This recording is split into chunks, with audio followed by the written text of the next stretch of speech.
So many amazing people. There's too many bright colours for me to carry on, so just got to put my sunglasses on a minute. Don't put a seat on there, mind. I promise I won't do a Ray Charles or Stevie Wonder impression, not today anyway. You're just going to go to sleep. I was then. Right. This won't take too long, that's my speech. First met Callan in 2018. Come down to Ross, I thought, what a nice young lad when I cut the beers around Ross. Sensible boy, 2 or 3 pints of Guinness, different to some old person. I'd have 7 or 8 pints of San Miguel, but that's beside the point. Callan went off, disappeared into the sunset next morning. I hadn't seen him for 4 or 5 weeks. Laura was coming down. I kept wanting to say to Laura, where's Callan then? Where's Callan? But I thought better of it, knowing Laura.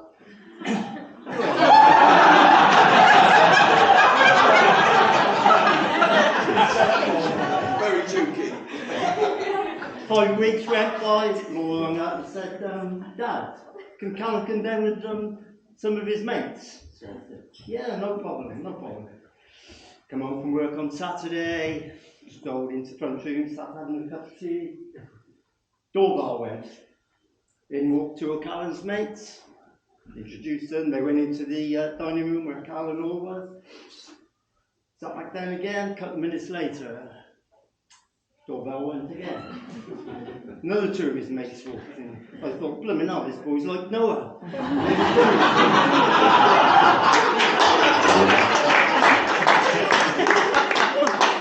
A couple of minutes later, the doorbell went again. I thought, oh, hey, up here we go. Up to the door, there was one bloke stood there. I thought, hey, you might as well come in, mate. Everybody else has. He said, what for? He said, I'm only Amazon delivering a parcel for Laura. I thought, yeah, that's not me. Anyway, as the time has gone by, I've got to know Callan pretty well and some of his mates, too many to mention.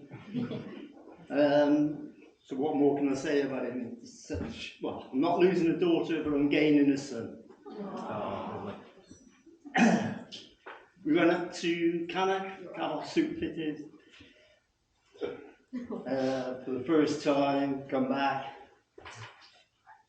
Second time went up there just to check the measurements. Yeah, everything was alright. Third time we went up there, sat in the back. It won't take long, this one. Sat in the back, Laura said, Dad, you realise you're not allowed to have a Springsteen t-shirt on. So I thought, so I sat in the back of the car thinking, how am I going to get over this? Just as we're pulling into the suit shop. Callan goes up to pay for his suit, has his name embroidered inside the suit, so I thought, I'll have this young lady. So my embroidery was, the boss. So I got but as I said, as time gone by, we've become good friends. Not only me and Callan, but me and the boys, wherever they are. What can I say about Laura? Just before Laura was 3, I said to Laura, that's not right. Anyway, she stood there arguing. And as she walked away, she poked her tongue out at me and said, see, Dad, I told you I was right. I've had 30 years of that. Callan, best of luck.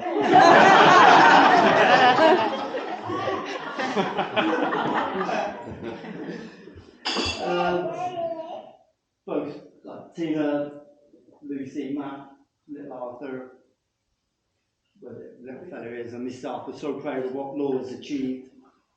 As a few more people in here that know Laura a bit and love her. I think that's enough for me, apart from to say I'd like to welcome Callan into the Robershaw household for all waifs and strays. Before I go, better do this one because otherwise I will be well in trouble. Short message. To human mum and dad, thanks for all my walks, my cuddles and my talks. Thank you for all my treats, my biscuits and special meats. I hope you have a lovely day. Can't wait to see you tomorrow. So please stay sober. Lots of love, Peggy. And don't forget Cousin Bear Dog. P.S. Mum and Dad, don't get too rough. Thank you.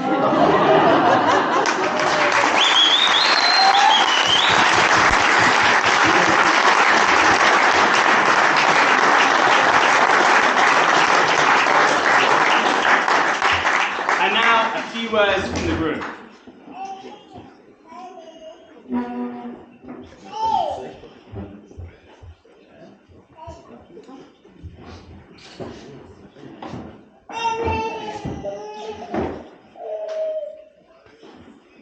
Okay, so I'm just hoping that everyone's got either full glasses or can take really small sips, because I've got at least 6 or 7 toasts to go. Okay? Alright. So, before we start properly, I just want to take a second and raise a glass to everyone who is not present, but is here with us today in spirit. In spirit! In spirit. In spirit.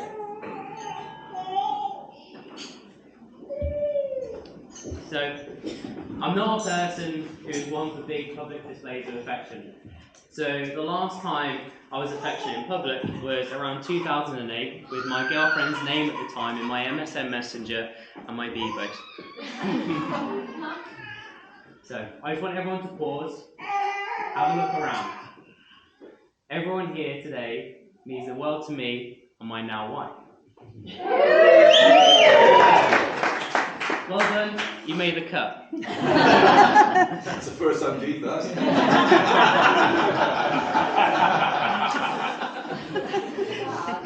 We hope everyone here with us today is going to be there through the good times and the tough times ahead, and especially as babysitters in the next few years to come as well.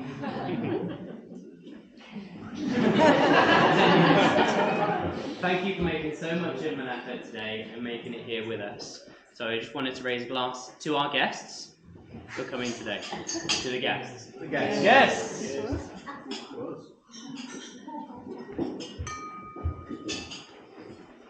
So, bridesmaids scattered around, you look beautiful. Well done.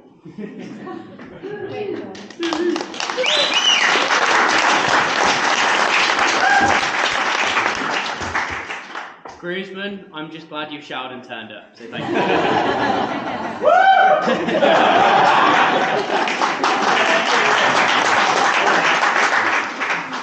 Thank you so much for being with us the last couple of years especially, helping us through good times, having good times, especially my stags and Laura's hen do's. So, to the bridesmaids and to the groomsmen. Bridesmaids. Your sips are going pretty well done. Anyone need a refill?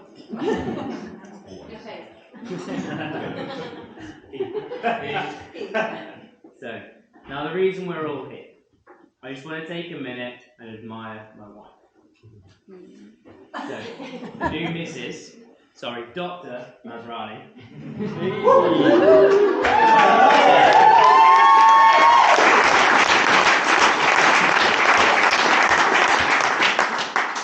You look absolutely breathtaking. I'm sorry I didn't cry, but I was. Just to clarify, they were there. Okay. Keith and Tina, thank you for providing me with such a perfect wife. And Tash, wherever you are, you've done a great job with the makeup. Thank you. I just want to say how you are perfect and you are radiant. And I'm so lucky to be with you. And everyone can agree with me that I am very much punching. So.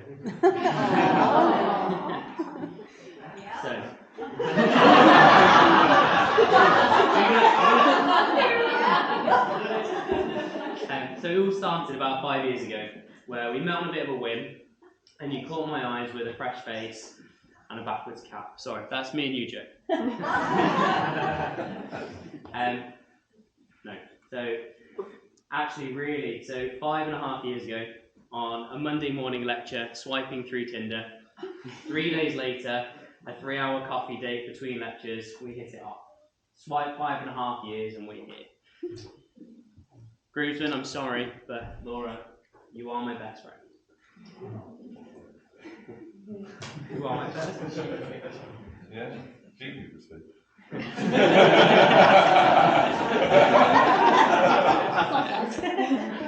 You're my best friend. You are the person I cry with, I laugh with, and I moan and put the world to right with. I know it might sound cliche, but you are the kindest, the most caring, the most beautiful soul. I can stand here describing you with 100 adjectives, but I'd never hit my 4-minute time limit that you put on me for my speech. I'm the luckiest person to have such an amazing woman who loves me, who cares for me as much as you do. You mean the world to me, and I don't know where I'd be without you. You are strong when I'm weak. You're funny when I'm down.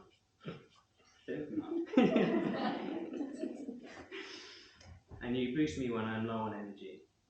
I hope I can do the same for you and give you everything that you deserve. I'm so lucky that you swiped right with my whole profile picture, and that we now have a great house, the most amazing dog, and a bright future ahead. And as Dad would say, you can now sign the Masrani contract. So to everyone, be upstanding for the bride. Right.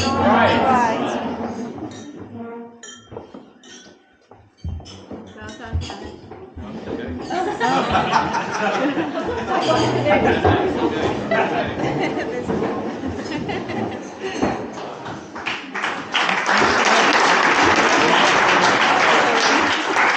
I've still got 30 seconds, okay.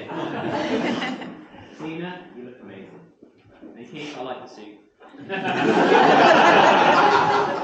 like the way you're playing Danny DeVito and Schwarzenegger. Thank you so much for raising an incredible young woman and trusting me to look after her. Thank you for all your support over the last 5.5 years and helping us have an amazing day today. To Tina and Keith. Tina and Keith!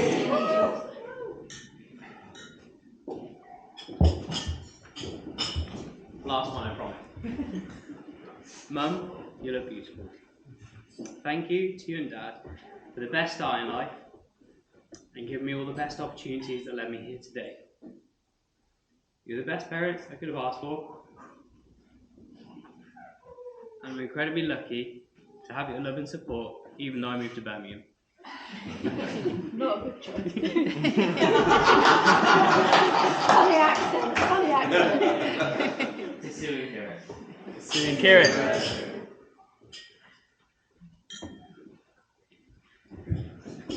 So who knew?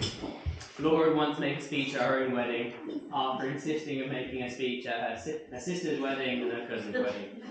So without further ado, I'd like to pass you on to Laura.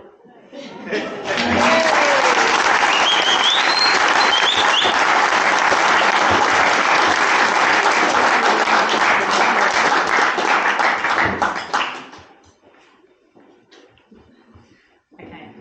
So I know it's not traditional for the bride to give a speech, but anyone who knows me knows I wouldn't be able to stay quiet all day without saying anything. Plus, I thought it was best Cal and I start as we mean to go on with me having the last word. There's 3 reasons that I wanted to give my own speech. So number 1 was so I could say some very personal thank yous. Number 2, so I could talk about my new husband and shed some light on how we've made it here today. And finally, so I could cram in as many toasts as possible in an attempt to get everyone very merry. But don't worry, you can stay seated for mine. There is a little bit of overlap with Karen's speech, but I'll whiz through them. Okay, so on to the thank yous. Firstly, a big thank you to everyone here for being here today. We knew choosing a venue midweek in a place that no one lives was quite a big risk, but it paid off, and we really appreciate everyone making the effort to be here. So a toast to you all, our wonderful guests. I guess. Cheers. Then, very quickly, on to our groomsmen and bridesmaids for being the best friends that we could hope for. And giving us all the best send-offs with our hands. To our groomsmen and bridesmaids. Wherever they are. Cheers. We need a refill. So, one of the biggest thank yous has to go to my incredible mum and dad, without who today wouldn't have been possible. You're the best parents that anybody could hope for, and I wouldn't be the person I am with all the things that I have to be thankful for without all your love and support. So, with that in mind, please raise your glasses to Tina and Keith again. Thank you. God, Mum and Dad. Yeah. And then my final and most important thank you is to Sue and Kirit for raising the man that I've married today. I think everyone can agree that he's the kindest, most incredible human being, and that's solely down to the two of you. So please raise your glasses to Sue and Kirit.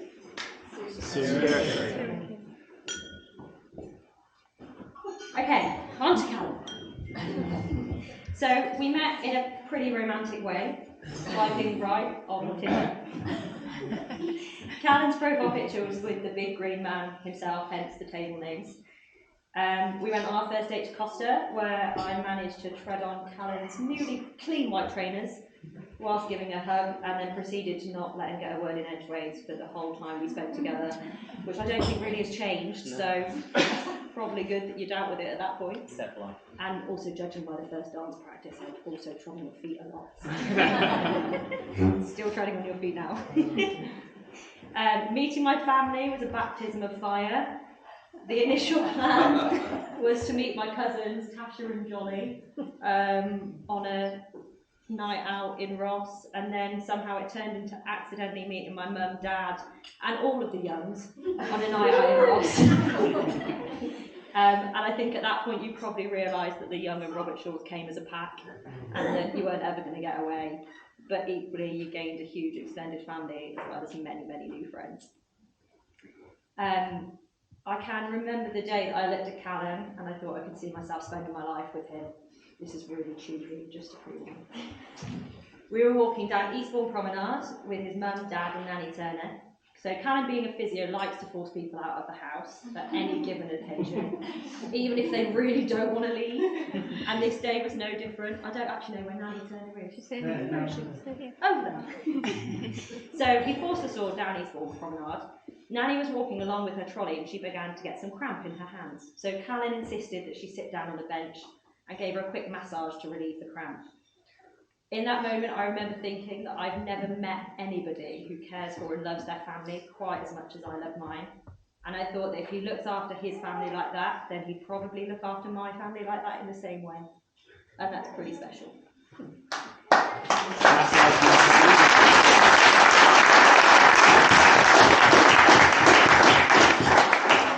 Plus, I figured that having someone on hand to massage my hands and feet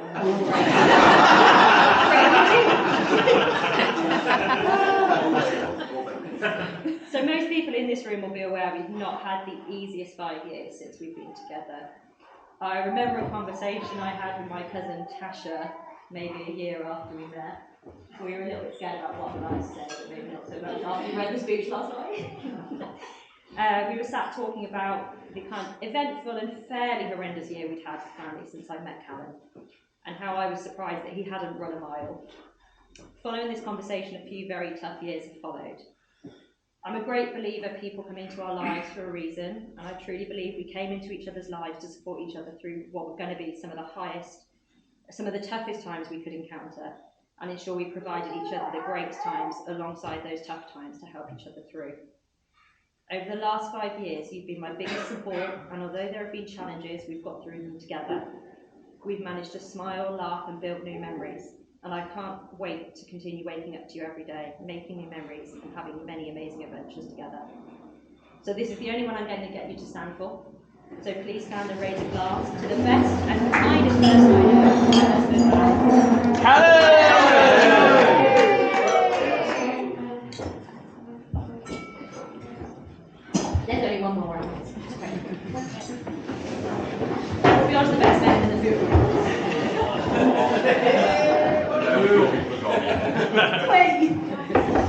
So, one very special thing that Cal and I have always shared is our outlook on life. Through all the tough times, we still see all the beauty in our lives and how truly lucky we are. And I like to think that's one thing that we all in this room have in common. No matter what challenges come our way, we're surrounded by support, whether that be from parents, partners, siblings, cousins who aren't really cousins, children or friends. We're all surrounded by family and friends, and our lives are filled with love. So with that in mind, I'd like to raise a glass to being lucky. To being lucky.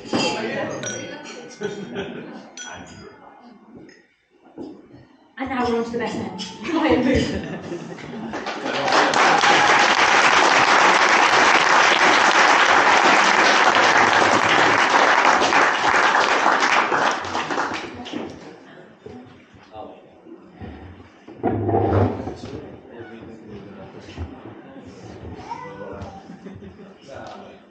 You like to go over it? Or I like to go over it? Good with it. I've got loud voices. Okay. Okay, so for anyone that doesn't know us, we're Jake and Joe, the best men. 50% of our whole man. We're not trusted with anything. Johnny's got the rings to start off with. And put people in the seats. And put everyone in the seats. And yeah, we've just got no responsibility. Yeah. So when we first found out that we were going to be best men, we had to Google it because no one ever thought they'd pick us. The results explain why there's two of us and why our responsibility today is so minimal. So the questions that came up as why you should pick a best man were as follows. So The first one was, don't they speak clearly? Joe does. He's a posh southerner. So. The next was, is he going to upset anyone? Clearly he already has. The next one was, are they going to wing it? Probably. Yeah, giving it a go. And is your best man organised? No. Yeah. We forgot to invite him to his own stag do, We forgot to pay for him. and then we forgot to tell him when it was. So it wasn't a strong start for anyone that doesn't know. But thanks Alex for organising the one, just in case. We'd like to say how lovely everybody looks tonight. One particular person has made a special effort of over 5 hours preparation. We're finally on time. You look lovely, Callum. Congratulations, it's been a long day and you're still awake. Callum is the only person I know who's counted down a wedding in haircuts. Not to get you either, you look alright, Laura. On that is probably why Laura asked us to keep this short. No, she was hoping to take Callum to bed. Get your mind out, you've got that. He's had 2 beers, he's not going to last. Moving on, before that, we'd break the speech down into something they'd appreciate, something that mattered to them. We couldn't speak about ourselves any longer. I did 4 years at uni and know nothing about medicine. So we thought we'd go in a different direction, the Infinity Stones of the MCU. Now, Joe wants to take the opportunity to speak about this at length. He even got a semi thinking about it. I have condensed this for anyone who isn't a Marvel nerd or just simply doesn't care. I'd like to put out these aren't my words. The Infinity Gauntlet is a glove in Marvel that connects stones of significance to give the owner unlimited power. For the record, mine was better. We have used each of the stones in question to explain their relationship. First up is the reality stone. So, unlike most people on Tinder, the reality is that Callan and Laura actually liked each other after sex. So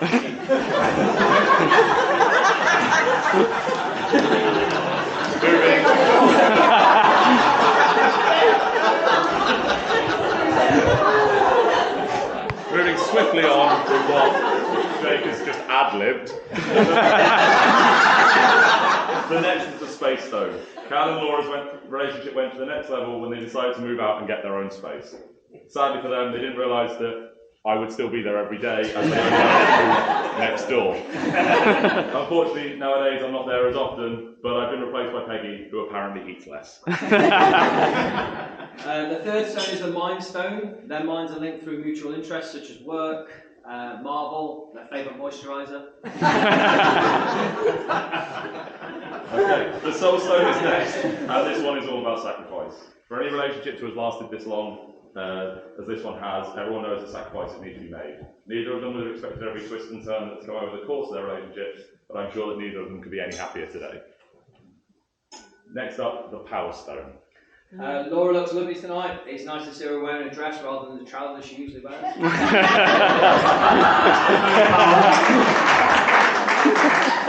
It turns out this speech was basically pointless to write down. Finally, it's the time stone. Throughout their relationship, they've experienced the highest of highs, the lowest of lows. Whilst these moments might have fractured their weak relationship, this one never snapped. They're stronger than ever, and we couldn't be happier for them. Bringing these stones and factors together brought all of us together today. I know we don't speak for ourselves here, but Callan and Laura brought so many of us together. I have friends I would never have met without them. I've had amazing times with you all, and I'm sure there's many more to come.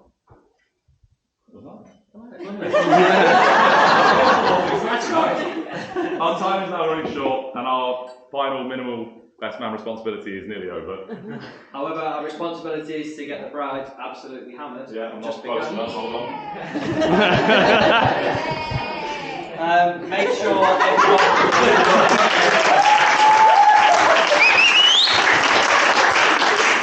We've got one request: everyone drinks everything. Bride orders. If not, give it to us.